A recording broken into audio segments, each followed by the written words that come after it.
अस्सलामुअलैकुम वरहमतुल्लाहि वबरकातुहू। आज हम बात करेंगे बदहज़मी पे।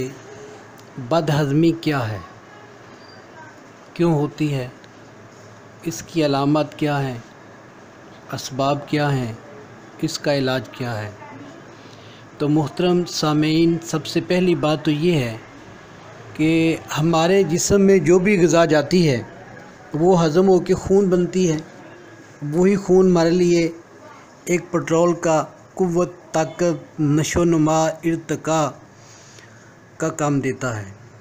तो बदहज़मी जो है अगर बंदे के अंदर मौजूद है, मैदा खुराक को सही हज़म नहीं कर रहा, तो उसकी जो क़ुव्वतें हैं, उसके जो कवा हैं, उसके दिल, दिमाग और जिगर की जो सलाहियतें और ताकतें हैं, और रूह तबी, रूह वानी और रूह नफसानी जो है, ये सब की सब मुतासर होने लगती हैं। सेहत दिन ब दिन गिरती जाती है, बीमारियां हमलावर होने लगती हैं और इंसान की क़ुव्वत मुदाफ़त इंतहाई कमज़ोर हो जाती है। बंदा सब कुछ खाने के बावजूद भी बीमार, लागर, कमज़ोर, सुस्त रहता है। और इसके बाद एक मसला ये है कि थोड़ी सी भी चीज़ खा लेता है तो हज़म नहीं होती।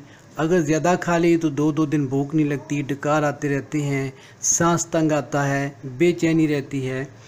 तो बहरहाल ये एक आम मर्ज़ है। इसका कवर करना, इसका इलाज करना, बदहज़मी को कंट्रोल करना, बदहज़मी ना होने देना, हज़म को ताकतवर बनाना, ये सबसे अहम तरीन काम है। क्योंकि अगर हज़म ठीक है तो इसका मतलब है जो ग़िज़ा अंदर जा रही है वो निज़ाम इन्हज़ाम से गुज़रती हुई क़ुव्वत, ताकत, खून बन रही है और इससे हमारी सेहत बहाल रहती है। अगर निज़ाम हज़म ही ठीक नहीं है तो इसका मतलब ये हुआ कि बहुत से मसाइल जो हमलावर होंगे और वो किसी भी इलाज से ठीक नहीं होंगे, क्योंकि उनकी बेसिक रीज़न जो है वो बदहज़मी है। तो इस अलामत में मैदे के सिर्फ फ़ेल हज़म में फ़तूर आ जाता है, जबकि इसकी साख्त में किसी किस्म का फ़तूर नहीं आता। मैदा, जिगर, आंतें सब ठीक होते हैं, लेकिन मसला बनता है जस्ट क़ुव्वत हाज़मा में। खाने के 3-4 घंटे बाद मैदे में दर्द, तनाव, गरानी और बेचैनी की शिकायत होती है। लेकिन ये भी ज़हन में रखना है कि बाद लोगों में अलामत और हैं, बाद में और हैं, बाद में और हैं। ये कॉमन डिस्कशन मैं कर रहा हूँ आपके सामने। कभी जी मतलाता है या क्या हो जाती है, कभी दस्त आते हैं, कभी कब्ज़ हो जाती है, पेट में दर्द और सांस में से बदबू आती है, कभी खफीफ सा हल्का सा बुखार हो जाता है, डकार आकर मुंह में तुर्श पानी भर जाता है, पेशाब में जो है वो गहरा सा मादा जो है वो तैनशी होने लगता है, वो खारिज होने लगता है, कभी जुलाली पेशाब आने लगता है, कभी पेशाब में अल्ब्यूमिन आने लगती है। आम तौर पर मरीज़ को कमज़ोरी नहीं होती, लेकिन अगर चंद रोज़ मुसलसल ऐसे ही रहे तो कमज़ोरी होने लगती है। तो मोहतरम, फिर क्या होता है, पुरानी बदहज़मी हो जाने से भूख बहुत कम हो जाती है। फ़मे मैदा पर घरानी। फ़मे मैदा से मुराद मैदे का मुंह है, जहाँ पे हमारा सीना और पेट है ना, जंक्शन जहाँ इनका जोड़ है, वहाँ ही मैदे का मुंह भी होता है। अब क्या होता है, इसे फ़मे मैदा कहते हैं, एसोफेगस। तो फ़मे मैदा पर घरानी और धीमा धीमा सा दर्द होता है, ख़ुसूसन खाने के बाद पेट में हवा भर जाती है, तुर्श डकार आती हैं, कभी जी मतलाता और उबकानियाँ आती हैं, कभी कब्ज़, कभी दस्त आते हैं, चेहरा बेरौनक, जिस्म नडाल, मरीज़ रोज़ बरोज़ लागर हो जाता है, तबीयत सुस्त और काहली का शिकार रहती है, दिल धड़कता रहता है, मैदे में जलन और दर्द की शिकायत होती है, हल्क में खराश और कभी छाले पड़ जाते हैं, हाथ पाँव भी जलते हैं। इन लोगों में अमूमन यूरिक एसिड, तेज़ाबियत, एसिडिटी ज़्यादा होती है, उस वजह से हाथ पाँव जलते हैं। ये किसी को भी जाके जब शिकायत करते हैं तो ये कहते हैं जी मुझे बहुत ज़्यादा गर्मी हो गई है। और मुआलिज हज़रात भी मदद के साथ इसकी हाथ पाँव की जलन को सुनते ही ठंडी दवाइयाँ देनी शुरू कर देते हैं, और इसकी जलन में आर्दी तौर पर फ़र्क तो आ जाता है, मगर इसकी बीमारी और पेचीदा हो जाती है। तो मोहतरम अतिबा कराम, आपकी खिदमत में अर्ज़, गुजारिश, इल्तिजा, इल्तमास है कि कोई भी बंदा जब भी हाथों और पाँव की जलन खाए तो उसे कभी भी ठंडी दवा ना दें। क्यों? कि वहाँ सुकेड़, वहाँ खुश्की, वहाँ कार्बन की ज़्यादती होती है। जहाँ सुकेड़ हो वहाँ हल्की हरारत से सुकेड़ को ख़त्म किया जाता है। जहाँ कार्बन की ज़्यादती हो रही हो वहाँ कार्बन को हल्की हरारत से वहाँ से उसका अखराज किया जाता है। तो ऐसा नहीं होना चाहिए कि हम जो दवा दे रहे हैं वो ठंडी दे रहे हैं। किस लिए जी? इसके हाथ पाँव जलते हैं। ये आम पब्लिक की राय तो हो सकती है, ये अवामुन्नास की राय तो हो सकती है, मगर एक काबिल हाज़िक सियाने समझदार तबीब का तर्ज़ इलाज ये नहीं होना चाहिए कि हाथ पाँव की जलन का इलाज वो ठंडी दवाइयों से कर रहा हो। तो मुझे बड़ा दुख होता है, बाद मरीज़ मेरे पास आते भी हैं हाथ पाँव की जलन, मैदे की जलन, इस तरह के मसाइल लेके, और जब मैं पूछता हूँ तो यही बताते हैं जी हकीम साहब ने ये बताया था कि आपकी जलन है तो आपको एक दफ़ा बहुत ज़्यादा ठंडा करना पड़ेगा, बड़ी ठंडी दवाई देनी पड़ेगी। तो हकीम साहब ने ठंडी दवाई दी, जोड़ों में दर्द होने लग गया, ये हो गया, वो हो गया।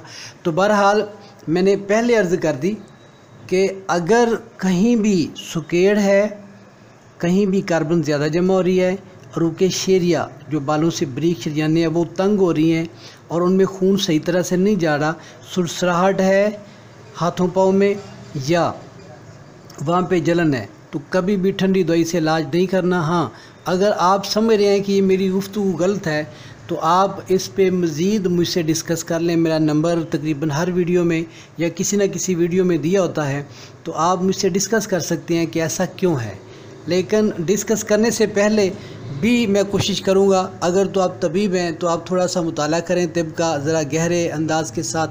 अगर तो आप एग्री हो जाएं अपने मुताला से तो बेस्ट, वरना फिर मैं आपकी तसल्ली तशफ़ी के लिए आपका खादम खिदमत गुजार हाज़िर हूँगा। ठीक है, तो अब आते हैं असल बात की तरफ कि इसके असबाब क्या हैं। खाने पर खाना खा लेना, भूख लगी नहीं फिर खा लेना, भूख एक रोटी की या 3 रोटियां हड़प कर जाना, ठीक है, ये बहुत गलत चीज़ है।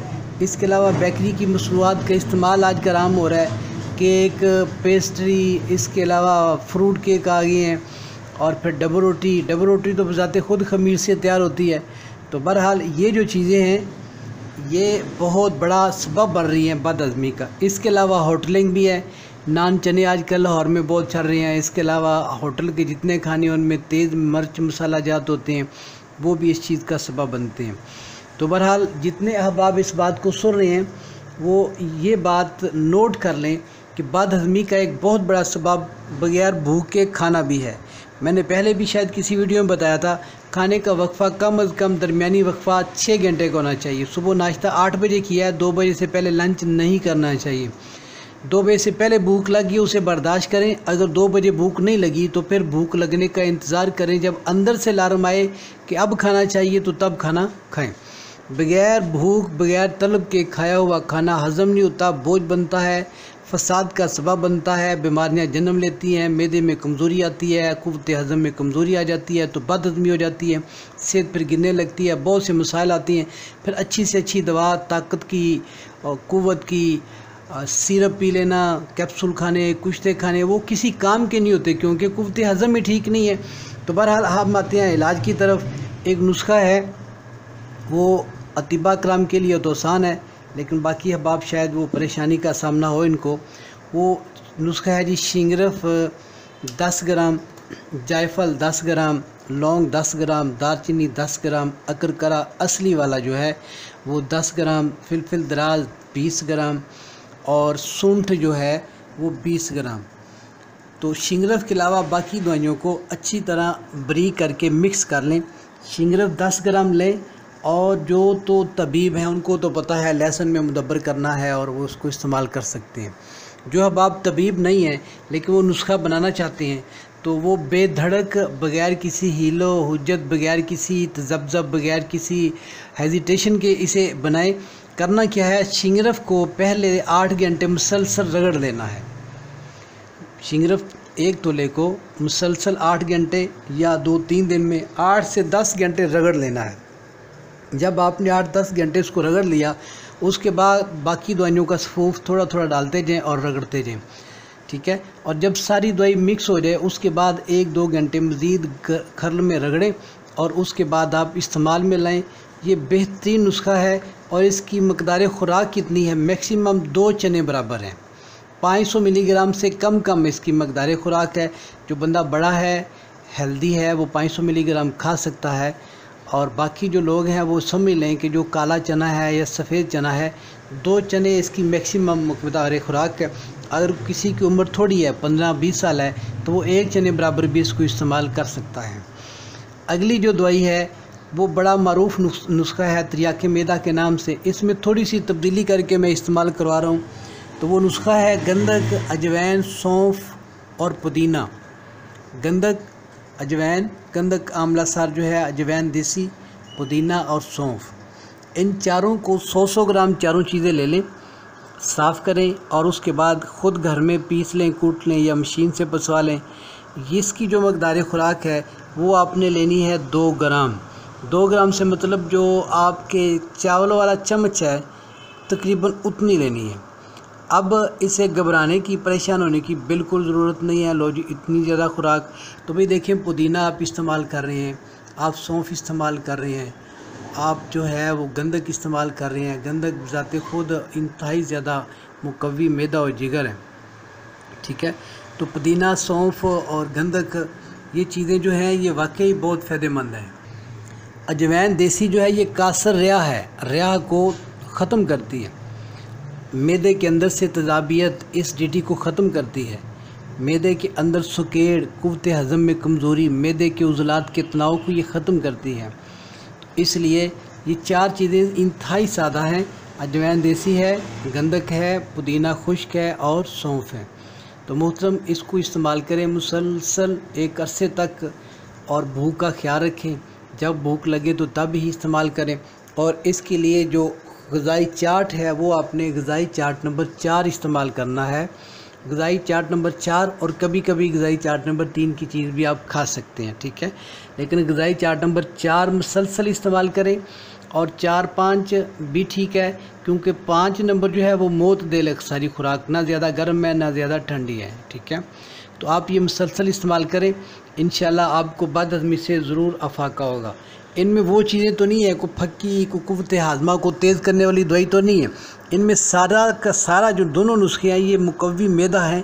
मैदे को इंतहाई ताकतवर करते हैं और मैदे के हज़म को ताकतवर करते हैं। नतीजा ये निकलता है कि खुराक खुद ब खुद हज़म होने लगती है। बाद हज़म या फकियाँ ऐसी हैं वो मैदे को तो मजबूत नहीं करती, वो डायरेक्ट जाके खुराक को हज़म करने लग जाती हैं। तो बेहतर ऐसे ये है कि डायरेक्ट खुराक को हज़म करने के बजाय मैदे से ये काम ले लिया जाए, ठीक है, कि भाई ये तू काम कर, ये तेरा काम था। तो ये दोनों नुस्खे मैदे से काम लेने वाले हैं, मैदे को मजबूत और ताकतवर करने वाले हैं। इसके अलावा जो नुस्खा मैंने शिंगरफ वाला बाकी बताया है वो इंतहाई मुकव्वी बदन है, यहाँ तक कि नमर्दी कमज़ोरी के लिए भी वो बेहतरीन है। कुव्वत बा और मर्दाना ताकत को भी बहुत ज़्यादा वो जो है अच्छा करता है और बेहतरीन इसका रिज़ल्ट है। और ये नहीं कि मैं आपसे बात कर रहा हूँ तो ये कह रहा हूँ, बल्कि 1998 से अब तक इसे जब भी जहाँ भी इस्तेमाल किया इसके रिज़ल्ट्स वाकई बड़े ज़बरदस्त आते हैं। ये शिंगरफ वाला जो नुस्खा आपको बताया है, तो इसके बहुत ज़्यादा फ़वाइद हैं। पूरे जिस्म की ताकत और ख़ास तौर पे मर्दाना ताकत पे इसका बहुत असर है। लेकिन फ़िलहाल हम इस्तेमाल कर रहे हैं इसको मैदे की ताकत के लिए। तो इंशाल्लाह उम्मीद है कि आपको मेरी ये गुफ्तगू समझ भी आ गई होगी और पसंद भी आई होगी। अगर पसंद नहीं आई, कोई मसला है, तो आप मुझे रब्ता करके पूछ सकते हैं। ये रब्बानी दवाखाना लाहौर का चैनल है, आप इसे लाजमी सब्सक्राइब रखें, क्योंकि तमाम वीडियोज़, तमाम मेरी गुफ्तगू मुदल्लल है, तहकीक शुदा है, साइंटिफिक है। और इसके अलावा जितने नुस्खा जात मैं देता हूँ वो बुखल से, कंजूसी से, रियाकारी से, मुनाफ़क़त से अल्हम्दुलिल्लाह सुम्मा अल्हम्दुलिल्लाह पाक होते हैं। वही आपको नुस्खे बता रहा होता हूँ जो प्रैक्टिस में, तजर्बे में आए होते हैं, ठीक है। अगर आप महसूस करें कि ये नुस्खा आपको सूट नहीं कर रहा तो आप मुझसे पूछ सकते हैं कि ये नुस्खा बनाया था तो इसमें ये मसला आ रहा है। होता बस यही है कि बाज़ का हम मकदार खुराक ज़्यादा कर लेते हैं, कम कर लें। अगर कम है, असर नहीं हो रहा, तो मकदार खुराक थोड़ी सी ज़्यादा कर लें। थोड़ी सी कमी बेशी सियाना बंदा कर लेता है। तो बहरहाल आप कोशिश करें कि इसको सब्सक्राइब करें, बेल आइकन को प्रेस करें और अहबाब को ये लिंक सेंड करें ताकि ज़्यादा से ज़्यादा लोग इससे मुस्तफ़ीद हों। अल्लाह हाफिज़।